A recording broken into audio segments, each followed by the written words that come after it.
Hello friends, मैं सूर्यकांत कुमार आप लोगों को स्वागत करता हूं। आप लोग कमेंट कर रहे थे कि सर क्लास 9th का भी स्टार्ट कीजिए, क्लास 9th का भी वीडियो दीजिए। तो और कोई मिले भी हैं तो बोले कि क्लास 9th का भी वीडियो डालिए। तो आज हम आप लोगों को क्लास 9th का ही बताने जा रहे हैं। सबसे पहले ये ध्यान दीजिए कि क्लास 9th में मेंसुरेशन शुरू करते हैं। सबसे पहले हम लोग त्रिभुज पढ़ाते हैं। सबसे इजी चैप्टर है त्रिभुज। क्या बोलता है?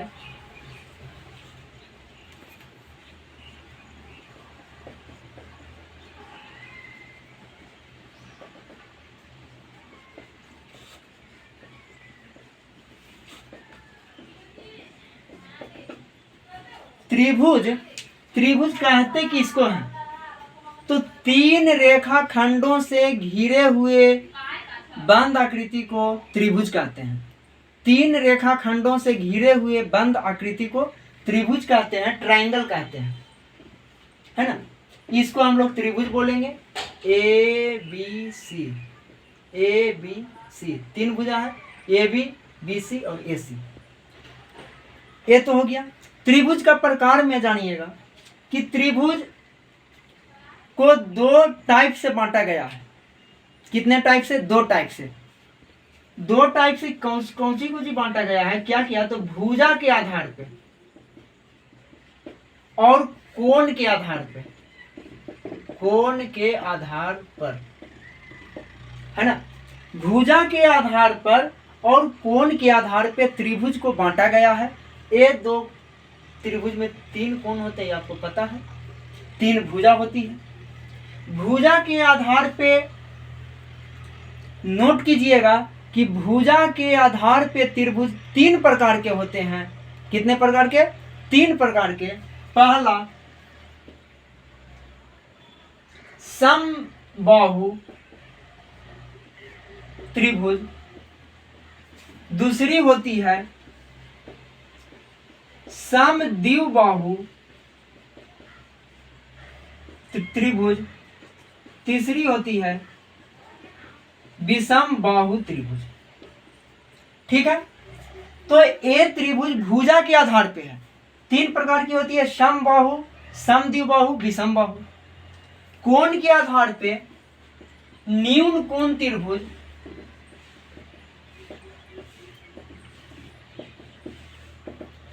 समकोण त्रिभुज, अधिक कोण त्रिभुज।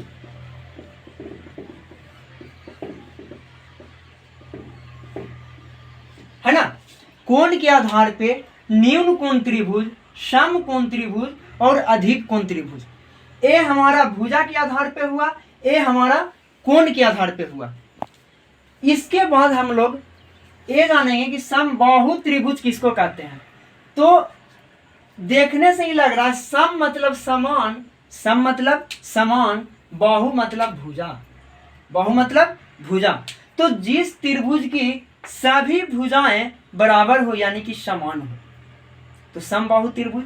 जैसे ये त्रिभुज है 5 सेंटीमीटर, इसकी भुजा की लंबाई है, ये भी 5 है, ये भी 5 है। तो कहने का मतलब कि यह कौन त्रिभुज हो गया?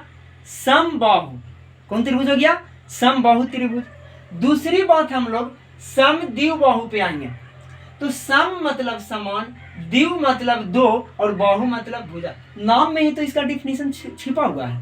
आप लोग समझ करके इसको याद कर लीजिए, लिखाने की कोई जरूरत ही नहीं है। समबाहु मतलब समान बाहु वाला, समद्विबाहु मतलब जिसका दो भुजा समान हो, और विषम बाहु, विषम मतलब कोनो भुजा कोई के समान नहीं होगा। तो समबाहु त्रिभुज जैसे ये 5 है, ये 5 है, ये 4 है। तो समद्विबाहु देखिए दो भुजा क्या हो गया? समान हो गया, तो इसको समद्विबाहु कहेंगे। विषम बाहु, विषम बाहु 3 4 5 मान लीजिए, 3 है, ये 4 है, ये 6 है, मान लिया जाए, तो ये विषम बाहु हो गया। जिसकी कोई भुजा समान नहीं हो विषम बाहु त्रिभुज कहलाती है। हम लोग कम से कम ये तो कंप्लीट कर लिए कि समबाहु किसे कहते हैं, समद्विबाहु किसे कहते हैं और विषम बाहु किसे कहते हैं। क्लियर।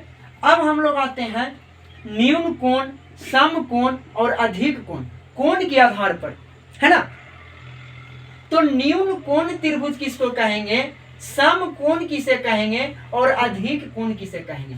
तो सबसे पहला चीज आप लोग एक चीज याद रखिए कि न्यून कोण किसे कहते हैं, न्यून कोण किसे कहते हैं, समकोण किसे कहते हैं और अधिक कोण किसे कहते हैं। सबसे पहले ये चीज याद होना चाहिए कि न्यून कोण किसे कहते हैं, समकोण किसे कहते हैं और अधिक कोण किसे कहते हैं। जब ये तीनों कोण आपको याद हो जाएगा तो अधिक कोण, न्यून कोण और समकोण ये भी आपको त्रिभुज में याद हो जाएगा। न्यून कोण त्रिभुज किसे कहते हैं तो याद रखिएगा या नोट कीजिए, न्यून कोण त्रिभुज किसे कहते हैं तो जिस कोण की माप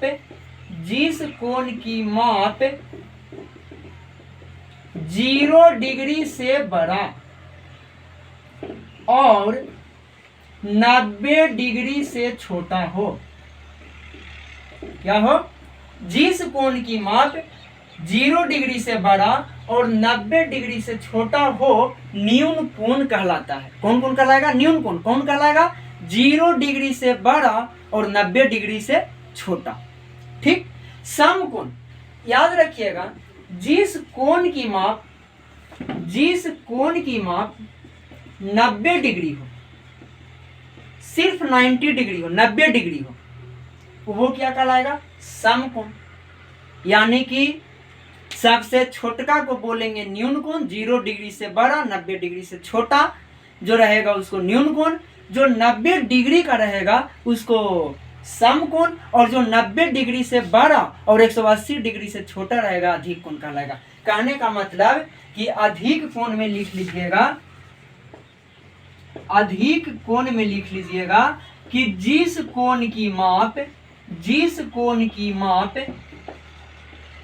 90 डिग्री से बड़ा और 180 डिग्री से छोटा हो, 180 डिग्री से छोटा हो, अधिक कोण कहलाता है।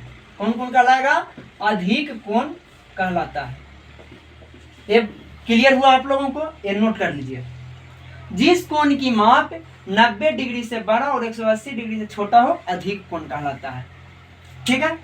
अब हम लोग चलते हैं त्रिभुज के परिमाप पे, आगे बढ़ते हैं, इसको मिटा देते हैं डस्ट। अब हम लोग चलते हैं न्यून कोण त्रिभुज क्या होता है, समकोण त्रिभुज क्या होता है, अधिक कोण त्रिभुज क्या होता है। तो आपको सबसे पहले हम न्यून कोण के बारे में बता दिए कि 0 डिग्री से बड़ा 90 डिग्री से छोटा तो न्यून कोण, 90 डिग्री जिसका माप रहेगा समकोण, और 90 डिग्री से बड़ा 180 डिग्री से छोटा रहेगा तो अधिक कोण कहलाता है। ये क्लियर हो गया। त्रिभुज में एक बात याद रखिएगा सबसे पहले कि त्रिभुज का तीनों कोणों का योग 180 डिग्री होता है। सबसे पहला चीज याद रखना है कि त्रिभुज के तीनों कोणों का योग 180 डिग्री होता है, 180 डिग्री होता है, अथवा 2 समकोण होता है। इसको ये भी बोलते हैं कि 2 समकोण होता है। कहने का मतलब कि त्रिभुज के 3 कोण जो होता है वो तीनों कोणों को अगर जोड़ेंगे तो 180 डिग्री ही होगा, ना 180 डिग्री से कम होगा ना 180 डिग्री से ज्यादा होगा। ठीक है। तो एक बात याद रखिएगा, न्यून कोण त्रिभुज किसको कहेंगे तो जिस, ये वाला पहले नोट कर लीजिए, नोट कर लीजिए, जिस त्रिभुज के त्रिभुज के तीनों कोणों का योग 180 डिग्री होता है अथवा 2 समकोण होता है। चूंकि एक समकोण बराबर 90 डिग्री होता है, एक समकोण बराबर कितना होता है 90 डिग्री, इसलिए इसको हम 2 समकोण भी बोल सकते हैं।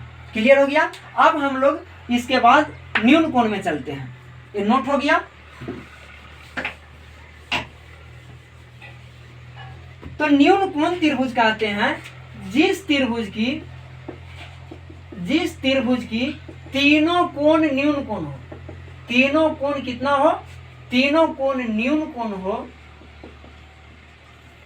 उसे न्यून कोण त्रिभुज कहते हैं, न्यून कोण त्रिभुज कहते हैं। जिसका तीनों कोण क्या हो, न्यून कोण हो।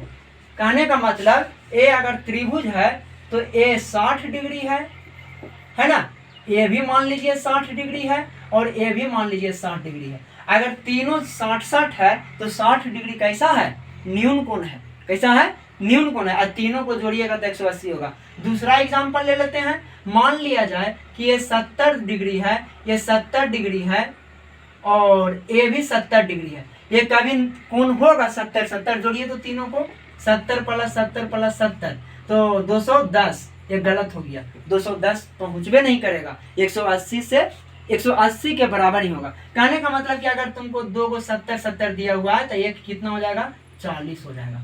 देखिए तो 70-70 + 40 180 हुआ कि नहीं हुआ। यानी कि और तीनों कैसा कोण है, न्यून कोण है। तो इसमें तीनों न्यून कोण होगा, तब उसको न्यून कोण त्रिभुज कहते हैं। दूसरी बात, समकोण। जिस त्रिभुज की एक कोण समकोण हो, समकोण मतलब अर्थात एक कोण समकोण अर्थात 90 डिग्री का हो। कितना डिग्री का हो, 90 डिग्री का हो, उसे समकोण त्रिभुज कहते हैं। समकोण त्रिभुज कहते हैं। कहने का मतलब कि ये देखिए, ये समकोण त्रिभुज है।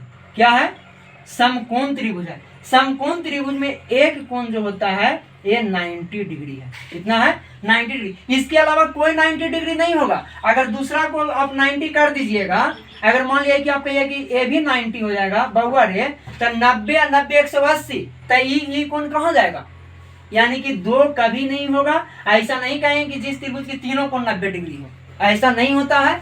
एक ही कोण 90 डिग्री होगा, उसके बाद बाकी जो बचेगा ये 90 डिग्री नहीं होगा, क्योंकि त्रिभुज के तीनों कोणों का माप 90 डिग्री होता है, सॉरी 180 डिग्री होता है। तो एक कोण 90 डिग्री हो गया, तो ये दोनों जो होगा 90 नहीं होगा, और ये दोनों 90 क्या 90 से नीचे ही होगा, यानी कि दोनों बाकी बचेगा वो न्यून कोण होगा, है ना। कौन कोण होगा, न्यून कोण होगा।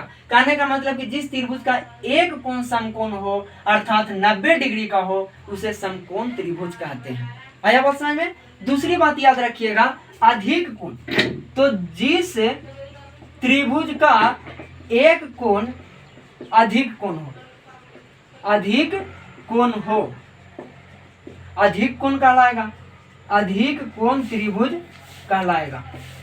कहने का मतलब कि ये जो त्रिभुज है इसका एक कोण का माप मान लिया जाए 100 डिग्री है ना, तो ये कैसा कहलाएगा, अधिक कोण कहलाएगा। और दूसरा कभी भी अधिक कोण नहीं होगा। मान लिया कि 90 डिग्री से बड़ा को अधिक कोण कहते हैं, इसको आप कर दीजिए क्या 91 कर दीजिए चाहे, है ना, तो 191 हो गया। जबकि तीनों योग कितना होता है, 180 होता है, तो ये नहीं होगा। कहने का मतलब कि बाकी जो 2 कोण बचेगा ये कैसा होगा, न्यून कोण होगा, 90 से छोटा होगा दोनों, है ना। मान लिया जाए कि 50 है तो ये आपको पूछेगा तो 30 हो जाएगा, क्योंकि 100 + 50 150 है, + 30 180, यानी कि त्रिभुज के तीनों कोणों का माप हमेशा 180 ही होगा। अधिक कोण में एक कोण अधिक कोण, सम कोण में एक कोण सम कोण, और न्यून कोण में तीनों कोण क्या होगा, न्यून कोण त्रिभुज होगा। न्यून कोण होगा तीनों कोण, इसलिए इसको न्यून कोण त्रिभुज कहते हैं। ये आपको याद हो गया होगा। इतना ही है। इसके बाद हम लोग आगे बढ़ते हैं, जो 9th क्लास में आप लोग को पढ़ना है, कौन चीज, परिमाप और क्षेत्रफल। अब हम लोग आगे चलते हैं परिमाप और क्षेत्रफल में आगे बढ़ते हैं।